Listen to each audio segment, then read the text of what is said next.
Hello guys, তোমরা সবাই কেমন আছো? তোমাদের জন্য আবারও নিয়ে আসলাম ধুমধার একটা নতুন একটি ফানি ভিডিও। দেখুন ভাই, এই জায়গা দুজন মিলে মদ খাইতেছিল, তখন একটি অন্ধ লোক এসে মদের বোতলটাকে নিচে ফেলে দিল। তারপরে দেখুন এই দুজন মিলে অন্ধ ব্যক্তিটাকে রাস্তার মাঝখানে ফেলে দিয়ে গেল চিৎ করে। এই কাজটা করা কি তাদের উচিত হইলো? ভালো হয়েছে না মন্দ হয়েছে? আপনারা সবাই কমেন্টে জানিয়ে যাবেন।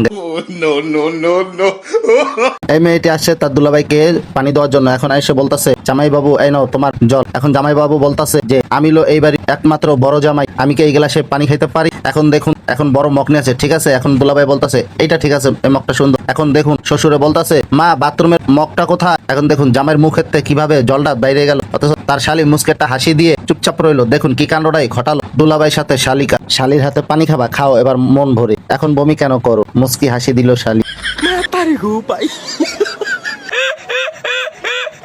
যখনই পুতের বউ নাচানাচি করে তখনই শাশুড়ি ডাক দিয়ে কাজের কথা বলে। তার জন্য দেখুন পুতের বউ কি কাণ্ডগুলো ঘটায়। সে একটা বাহানা দিয়ে বলল যে মা আমার পায়ে ব্যথা, এখন আমি কোনো কাজ করতে পারবো না। আচ্ছা ঠিক আছে বৌমা, তাহলে তুমি রেস্ট নাও, আমি যাচ্ছি কাজগুলো করে করে আসতে। হাত থেকে জামা কাপড় তুলে আনবো। থাক থাক, আমি করে নিচ্ছি, তুমি রেস্ট নাও। আচ্ছা।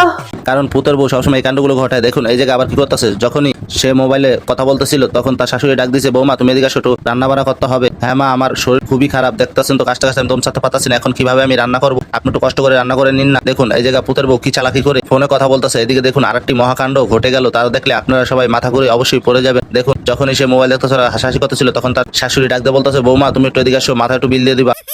বৌমা, বাড়িতে আত্মীয়রা আসছে, রান্না বসাও। কি বললেন মা? আমি পারবো না, আমার অনেক শরীর অসুস্থ। ঠিক আছে বৌমা, তাহলে তুমি এক কাজ করো, তুমি যে নাচানাচি করো। ঠিক আছে মা, এখনই যাচ্ছি। দেখুন ভাই পুতের বউ কিভাবে শাশুড়ির উপরে নির্যাতন চালালো। ধন্যবাদ। যখনই বললো বৌমা তোমার দাদা বৌদি আসছে, এখন দেখুন পুতের বউ কি কথাটাই বলে যে মাথা যখন আছে ব্যথা। পুতের বউ প্রথমবার আসছে।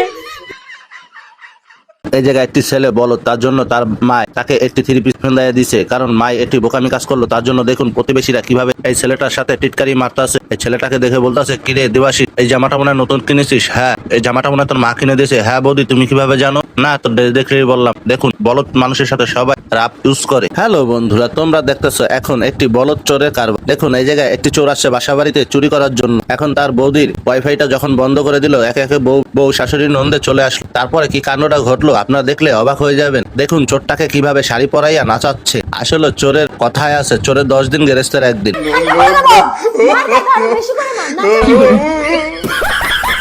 বৌদির মনে একটাই দুঃখ, কারণ তার স্বামীকে বাবু বলে ডাকতে পারে না, কারণ তার ভাসুরের নাম হলো বাবু। দেখুন তার কারণ ভাসুরের নাম বাবু। চিন্তা করো না বৌদি, তুমি একটা সন্তান জন্ম দিয়ে আবার বাবু ডাকো। দেখুন ভাই এই জায়গায় কি কাণ্ডটাই ঘটে, কারণ তার বাচ্চাটাকে তার স্বামীর কোলে দিয়ে এখন মোবাইল হাতে নিয়ে বলতেছে, বাবু এখন কানবে, তখন তুমি এই কান্দাটা রেকর্ড করবে। ঠিক আছে আচ্ছা ঠিক আছে দাও। এখন দেখুন চালাকি করলো, মূল কারণ হলো তার স্ত্রী বাসা বাড়ি কোনো কাজ করতে চায় না, সব কাজ তার শাশুড়িকে দিয়ে করাতে চায়। এখন দেখুন শাশুড়ি যখন ক্লান্ত হয়ে আসলো বললো, বৌমা তুমি একটু রান্না করতে যাও। এখন দেখুন কি চালাকিটা করে বাচ্চা নিয়ে যখন শুয়ে রয়েছে তখন বলতেছে, মা বাবু কান্তাছে, এখন আমি রান্না করতে পারবো না। আচ্ছা ঠিক আছে বৌমা, আমি রান্না করে নিচ্ছি। দেখুন বৌদি, যখন তুমি শাশুড়ি হবা তখন তুমি বুঝবা কত ধানে কত চাউল, কারণ তুমি লোক ভালো না। এদিকে বৌদি বলতেছে বউর কাছে টাকা দিলে ঘরে মঙ্গল হয়। এখন দেখুন দাদা কি উত্তরটাই না দেয়। ওই সময় ঠাকুমার আমল চলে গেছে, কারণ এখন যদি বউর কাছে টাকা দিই তারপরে ঘরের ভিতরে পার্সেলের বদল পার্সেল আসবে। তাই সেই কথা শুনে দেখুন বৌদি অবাক হয়ে গেল, এখন কি উত্তর দিবে। হ্যালো বন্ধুরা, এবারের জন্য এই পর্বটি শেষ করছি, দেখা হবে অন্য কোনো ভিডিওতে, ততক্ষণ আমাদের সাথে থাকুন।